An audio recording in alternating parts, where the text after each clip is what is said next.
नमस्कार। मैं प्रद्युम्न जोशीला आज एक बहुत ही महत्वपूर्ण विषय पर चर्चा करने जा रहा हूं और विषय ऐसा है जिसे सुनते ही आपके भी कान खड़े हो जाएंगे। हम बात करते हैं तबादला, ट्रांसफर।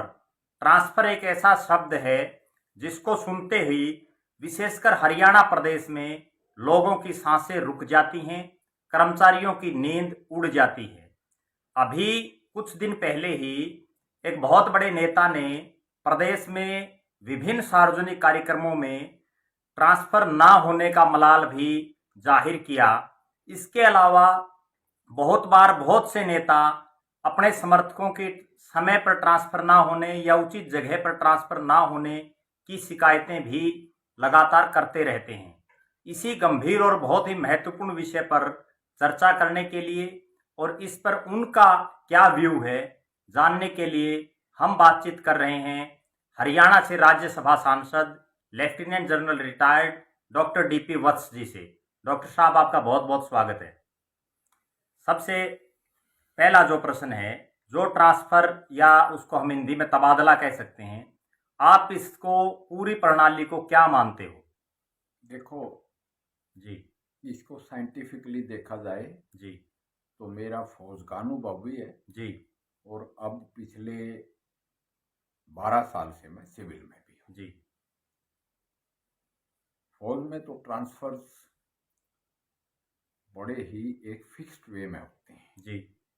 यानी आर्म्स की यूनिट्स, हम्म कमांड प्रोफाइल, फील्ड हम्म। और पीस को मद्देनजर रखते हुए पूरे की पूरी यूनिट मूव करती है। जी एयरफोर्स, नेवी जी। और हमारे अफसरों के जो ट्रांसफर्स हैं हम्म वो कैरियर और कमांड प्रोफाइल हम्म को मद्देनजर रखते हुए हम्म होते हैं। हम्म। उसमें हम ट्रांसफर को न मैनिपुलेट करते, हम्म। न it comes as a surprise. किसी को ये शॉक भी नहीं लगता, जी बल्कि वो मेंटली तैयार होते हैं। जी। क्योंकि लड़ाई एक मोबाइल चीज है। हम्म तो हम तो मोबिलिटी कायम रखते हैं। जैसे जैन साधु हम्म एक जगह कई दिन रहते ही नहीं हम्म। ताकि अटैचमेंट ना हो। जी तो हम भी फौजी की सिर्फ देश से अटैचमेंट रखते हैं, अपनी ड्यूटी से अटैचमेंट रखते हैं, जी अपने करेक्टर से अटैचमेंट रखते हैं। जी स्थान से उसका जुड़ाव सिर्फ अपनी मातृभूमि से रखते हैं। जी तो उसमें फिर भी स्कोप रखते हैं कि कंपैशनेट ग्राउंड्स पे भी अप्लाई कोई करता है हम्म। तो एक बोर्ड उसकी जेन्युइननेस को सर्टिफाई करता है। जी। अगर मेडिकल ग्राउंड है तो मेडिकल बोर्ड हम्म ये फैसिलिटीज कहाँ कहाँ अवेलेबल हैं हम्म। उसको मद्देनजर रखते हुए जी एक्सट्रीम कंपैशनेट ग्राउंड्स पे उनको मनचाही पोस्टिंग भी दे दी जाती है, चाहे जवान हो, चाहे जेसीओ हो, चाहे अफसर हो। जी तो फौज में ट्रांसफर का बुरा नहीं मनाया जाता, जी बल्कि लोगों को पता होता है और वो चाव से जाते हैं। और जो कैरियर, जिनका बहुत बेहतरीन कैरियर है जी अफसरों का, खासकर देशियों का, उनको सख्त से सख्त, जी यानी शाइचिन ग्लेशियर, लेह लद्दाख, गलवान, सिक्किम, पूरा नॉर्थ ईस्ट, जी।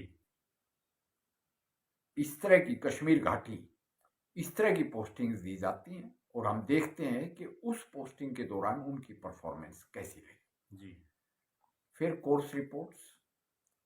तो अब मैं आऊं हाँ, ये जिसके लिए आप ललायत हैं। जी बिल्कुल। आप अभी तक आर्मी के बारे में बता रहे थे। हम हाँ, बिल्कुल। सिविल में मैं कहता हूं जी कि लोगों का एटीट्यूड, रवैया, नजरिया जो है वो नेगेटिव है। जी ऐसे भी एग्जाम्पल्स हैं। कल्पना चावला स्पेस में गई जी और बलिदान होगी। जी आम लोग ऑस्ट्रेलिया, कनाडा, अफ्रीका, यूरोप में जाके सर्विस करते हैं, कारपोरेट वाले। जी एक मैं सुदूर सिक्किम में गया हुआ था, तो वहाँ मुझे हिसार की फैमिली मिली जी बिजनेस में। तो मेरे को बड़ा अचंभा हुआ कि लोग तो मेरे को सिफारिश से लाए थे कि एक बड़ा अच्छा स्टोर है, आपको ले चलते हैं, और आप मेरे डिस्ट्रिक्ट वाले निकले तो वो कहते हैं कि जाना जाए बैलगाड़ी वहां पहुंचे मारवाड़ी। बिल्कुल। तो बिजनेसमैन का ये एटीट्यूड है कि पूरे हिंदुस्तान में सारे हमारे कहलाते तो मारवाड़ी हैं, जी। मगर हमारे हरियाणा के बिजनेसमैन चाहे ट्रांसपोर्ट में हो, चाहे बिजनेस में हो, चाहे उड़ीसा हो, चाहे दक्षिणी भारत हो, चाहे उत्तरी भारत हो, चाहे पूर्वी भारत हो, जी। फैले हुए हैं। अब आ जाओ हरियाणा पोस्टिंग एंड ट्रांसफर्स। जी। मैं कहता हूं कि सरकार ने सी क्लास, सी और डी बिल्कुल। के ट्रांसफर्स के लिए, खासकर डी कैटेगरी के लिए, जी। उन्होंने कह दिया घर के नजदीक रहेंगे, अपने होम डिस्ट्रिक्ट में ही उनको एडजस्ट करने की कोशिश की जाएगी, जी। जो उनकी चॉइस है। अब रह गए बाकी जी। ट्रांसफर, मोस्टली ऑनलाइन कर दिए हैं, जी। क्योंकि ऑनलाइन में ऑप्शंस दिए हैं। जी। ऑप्शंस दिए हैं, समय का भी है कि एक जगह कितने साल रह सकता है, और उसके मुताबिक उनके एक्सपेक्टेड ट्रांसफर्स जो उन्होंने ऑनलाइन के लिए अप्लाई किया, जी। चॉइस दी, 5 चॉइसें, 3 चॉइसें मानी जाती हैं, जी। और उसके मुताबिक उसका ट्रांसफर आ जाता है। मगर सबसे गलत बात यह है कि लोगों का रोना पड़ जाता है। जी। छोटा सा हरियाणा है, यानी कालका से लेके और पलवल होडल तक जी। कितनी देर लगती है, यानी महाराष्ट्र के या राजस्थान के 2.5 डिस्ट्रिक्ट्स के बराबर तो पूरा हरियाणा है। जी। बिल्कुल। और उसी में जाने के लिए मैं कहूँगा ऐसा दुआथड़ा पड़ जाता है, बिल्कुल। पता नहीं क्या हो गया। लोग खुशी खुशी जाएं, फिर झूठे सर्टिफिकेट लेके पेश हो जाते हैं। जी। और मुझे खासकर बड़ा गुस्सा आता है, जी। क्योंकि मेरा खुद का लड़का द्रास भी कर चुका है, जी। अब कहीं चाइना के एलसी पे। जी। तो ये, यानी मैंने एक दफा लेक्चर में कहा था कि इसी सर से खरबड़ा भी ट्रांसफर हो जाए जी। तो भी लोगों को कुर्सी चेंज हो जाए दफ्तर में, बिल्कुल। हाँ, आमदनी वाली कुर्सी चली गई, पता नहीं क्या क्या बहाने लेके आएंगे। जी। तो बिल्कुल। मैं ये कहूँगा सरकार ठीक कर रही है, जी। नेतागण भी अपना रवैया चेंज करें जी। और लोगों को समझाएं जी। कि ट्रांसफर तो होना ही होना है। क्यों कि एक जगह हर एक को तो एडजस्ट नहीं किया जा सकता, जी। और फिर वो गांव में पॉलिटिक्स करने लगते हैं एक जगह एडजस्ट होके। बिल्कुल। तो लोग, मैंने कई ऐसे भी लोग देखे हैं, खासकर टीचर्स, जी। वो यूं कहते हैं हम तो अपना बिस्तर के नीचे रस्सी रखते हैं, जहां हुक्म मिल गया हम चले जाते हैं। फौजियों वाला हिसाब, land sea and air, any time anywhere, जी। ये शब्द ली जाती है फौज में तो, कि हुक्म मिलते ही चलो भाई। सीआरपीएफ का भी यही हाल है, जी। बीएसएफ का भी यही हाल है। तो उसमें ट्रांसफर में ट्रांसपेरेंसी होनी चाहिए, जी। ट्रांसफर में कम से कम मैनिपुलेशन होनी चाहिए। जी। मैनिपुलेशन हो तो वो सत्यापित ग्राउंड्स पे हो, जी। वेरीफाइड कंपैशनेट ग्राउंड्स पे, उसमें बोर्ड बैठता है। उस अदर देन दैट लोगों ने ये समझना चाहिए कि जो आप अगर पैसे के चक्कर में हो तो यहाँ खाली हाथ आए थे, यहीं कमाया यहीं रह जाएगा, तुम खाली हाथ जाओगे। नंबर 1। जी। नंबर 2 कि बस बदलनी पड़ती है। अरे हरियाणा रोडवेज की बतेरी अच्छी बसें हैं जी। बस बदलनी पड़ती है जी, 2 जगह बस बदलनी पड़ती है। जी। यानी लोग घर बैठ के पेंशन लेना चाहते हैं नौकरी में भी। जी। उसको मैं तो इसको सपोर्ट नहीं करता। मैं तो करता हूँ कि भाई मोस्टली ट्रांसफर ऑनलाइन हो गए, जो ऑफलाइन है उसके लिए भी सरकार रवैया सख्त ही रखती है कि भाई आप अपनी ड्यूटी पूरी करो। हाँ, मैं सरकार से एक जरूर दरखास्त करूंगा जी। कि हर जगह रेजिडेंस का इंतजाम करें। वैसे सरकार एचआरए देती है जी। बिल्कुल।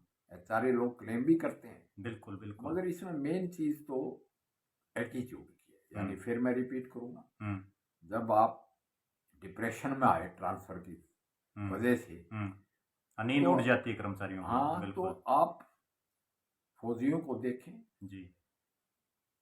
ग्लोबल विलेज यानी world as a global village को देखें, जी। उसके बाद व्यापारियों को, मारवाड़ियों को देखें,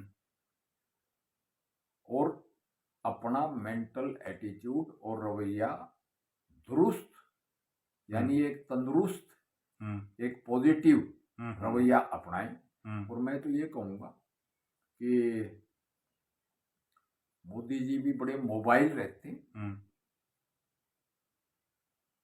एयरलाइंस के पायलट्स देखो आप जी, कि उनकी ड्यूटी हजारों मील एक जगह से दूसरी जगह जी, और रोज जाके आते हैं। तो ये अपने किसी चीज को कितना ही घटा लो, कितना ही बढ़ा लो, जी, इसलिए पॉजिटिव एटीट्यूड करके जहां उनका बनता है जी। वहां जाएं। एक ऐसा भी समय पिछले समय सब ने देखा होगा, जब ट्रांसफ़र जो है वो एज ए इंडस्ट्री की तरह काम करते थे। लोगों ने एक बिजनेस बना रखा था ट्रांसफ़र को लेकर के। और अभी जो भारतीय जनता पार्टी के आप सांसद भी हैं, जब से भारतीय जनता पार्टी की सरकार आई है, तब से जिस तरह से जो ट्रांसफ़र है उनको ऑनलाइन किया गया, अधिकतर अधिकतर ट्रांसफ़र को, तो उसको आप जो पिछले दौर में ट्रांसफ़र एज ए इंडस्ट्री थी, उसको आप कैसे देखते हैं?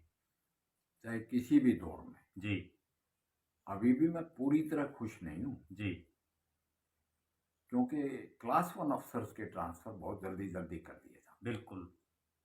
तो उन्होंने क्या तरीका अपना रखा है कि फैमिली को या पंचकूला में रखते हैं या गुड़गांव में रखते हैं, मगर स्टेबिलिटी होनी चाहिए जी, किसी बिल्कुल, भी अफसर की।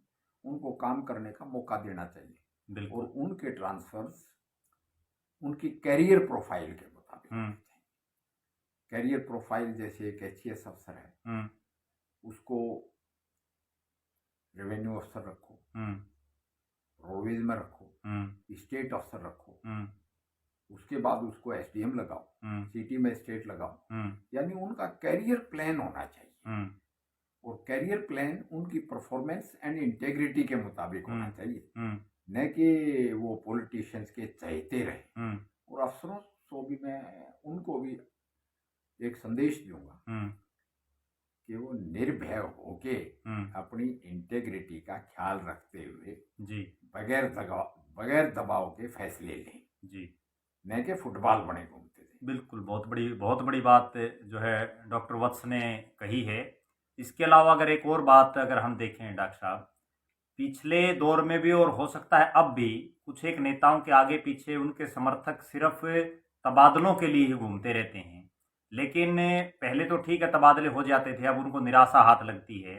उन समर्थकों को भी आप क्या कहना चाहोगे? क्योंकि वो समर्थक किसी एक नेता या एक पार्टी के नहीं बल्कि बहुत से नेताओं के और सभी पार्टियों में ऐसा है। वो देखो, ये डेमोक्रेसी का फ्लिप साइड है। जी, खासकर लोकसभा वाले, असेंबली वाले, जी, वो ये कहते हैं हम ना कैसे कहें, बिल्कुल, और ना भी कहना पड़े तो सिस्टम को ब्लेम कर देते हैं। जी, मैं तो राजनीतिज्ञों को ये कहूँगा कि वो ना कहना भी सीखें। पहले मैंने पॉलिटिशियंस देखे, वो बड़ देसी नाट जाते थे, हाँ, मुंह पे मना कर देते थे, वो हाँ, सबसे सही था। बड़ देसी। और बिल्कुल। मैं अब भी बननार काम ना हो या गलत काम हो तो मैं ना कर देता। बिल्कुल, बिल्कुल, बिल्कुल। हाँ, क्योंकि और आप सेंट्रल गवर्नमेंट में ये जरूर ऐसा ही होता है, जी, वहां बाकायदा आपको एक टेन्योर पूरी करनी पड़ेगी, उसके बाद आप अप्लाई करेंगे टेन्योर पूरी होने के बाद, और उसके बाद बोर्ड फैसला लेगा अफसरों का। अगर आपका ड्यू है तो आपका ट्रांसफर होगा, वरना आपको पॉलिटिकल प्रेशर लाने के लिए आप पे कार्रवाई भी हो जाती जी, है। ये मेरा एक्सपीरियंस है। जी, बिल्कुल। ये भी एक बहुत बड़ी बात आपने कही है। इसके अलावा अगर हम देखें इन्हीं ट्रांसफ़र और तबादलों को लेकर के, तो अक्सर ऐसा देखने में आया है और लगातार हम सुनते भी रहते हैं कि जब एक नेता अपने किसी खास चहेते का ट्रांसफ़र नहीं करवा पाता, तो वो चहेता भी उससे नाराज़ हो जाता है। वो समर्थक उसको छोड़ देते हैं धीरे-धीरे। उन समर्थकों को भी आपने नेताओं के बारे में बताया, उन समर्थकों को भी आप क्या संदेश देना चाहोगे?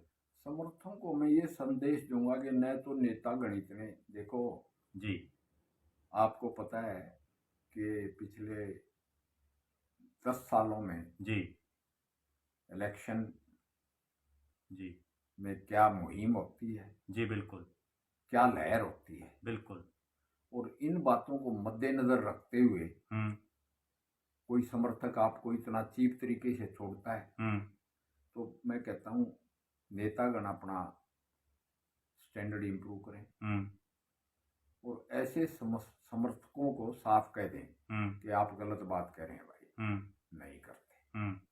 जब सबके लिए, क्योंकि ये जो सिस्टम है ऑनलाइन या कोई भी ट्रांसफर पॉलिसी या कैरियर प्लानिंग, जी, ये सबके लिए है and everybody if equally affected, जी, तो वो ज्यादा उसमें 90% लोग खुश होंगे, जी, 10% नाराज हो सकते हैं। वो शोर ज्यादा करते हैं, इनका ये कहना फिर देखांगे, हाँ, उनको सीधी तो भी धमकी, पर्ची बिल्कुल मांगना सीधी होगा। धमकी दी जाती है, बिल्कुल, अरे पर्ची मांगना और एक दफा वो लौट भी गा तो क्या उम्र क्या, बिल्कुल, तो बिल्कुल, ये गलत आदतें डाली हुई हैं, नेतागणों ने गलत आदतें डाली हुई हैं, मैनिपुलेशन एट एवरी लेवल, सिफारिश करते तो क्या खातिर से, नहीं भाई, जो सबके लिए ठीक काम है उसको अडॉप्ट करो, उसको अख्तियार करना सीखो। पहले हम फौजी थे, जी, रिजर्वेशन भी रेलवे की जाके वहां दारू की बोतल लेते थे, रिजर्वेशन करनी है, वो भी एक तरह का भ्रष्टाचार था, बिल्कुल। अब फोन पे हो जाती है जी, हवाई जहाज की भी, इसकी भी, तो ये ई गवर्नेंस का तरीका फेयर है। हाँ, इसमें कई गड़बड़ हो जाती हैं, वो ब्रांच बनी है cyber crime and all that, उनका इस्तेमाल किया जा सकता है। तो मेरा मैसेज अफसरों के लिए भी, जी, एम्प्लॉइज के लिए भी, जी, कि इतने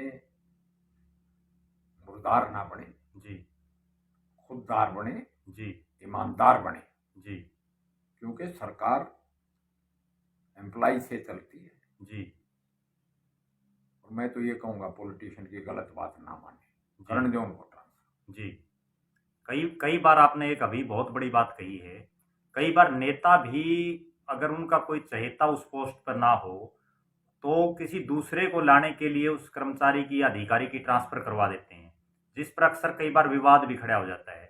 उस पर आप क्या कहना चाहोगे? क्योंकि बहुत सी बीच में जी, मेरे ख्याल से ट्रांसफर के बारे में बात हो चुकी, जी, कुछ विवादित लोग हैं, उसमें मैं ये कहूंगा कि सरकार चलाने के लिए, जी, कई दफा, जी, छोटे मोटे कंप्रोमाइज करने पड़ते हैं, जी, मगर उसके पीछे नियत और मकसद ठीक होना चाहिए, जी, छोटी मोटी जस्टिफिकेशंस तो होती हैं, जी, ये तो हम फौज में वर्बली कर देते हैं कि उसको वहां मूव करो जल्दी से जल्दी, जी, वो नेशनल इंटरेस्ट में होता है, जी, बिल्कुल, मगर वो पब्लिक इंटरेस्ट में होना चाहिए और उससे एडमिनिस्ट्रेशन या निजाम की चुस्ती, जी, और दुरुस्ती और नेक नियति होनी चाहिए। जी, बिल्कुल। तो कहने का लबोलबाब ये है डॉक्टर डीपी वत्स जी का कि जितने जो अधिकारी और कर्मचारी हैं वो अपनी ट्रांसफर या तबादलों की तरफ ध्यान ना दे करके और ना ही उनके जो चहेते या उनके परिवारजन हैं उसकी तरफ ध्यान ना दे करके अपना ठीक ढंग से वो काम करें, जो उनको ड्यूटी दी गई है सरकार की तरफ से, जिसकी वो तनख्वाह ले रहे हैं, वो जनहित में लोगों के हित में काम करें। और जो नेता हैं वो भी किसी तरह का ना तो खुद किसी पे दबाव बनाएं और ना ही किसी का दबाव सहन करें।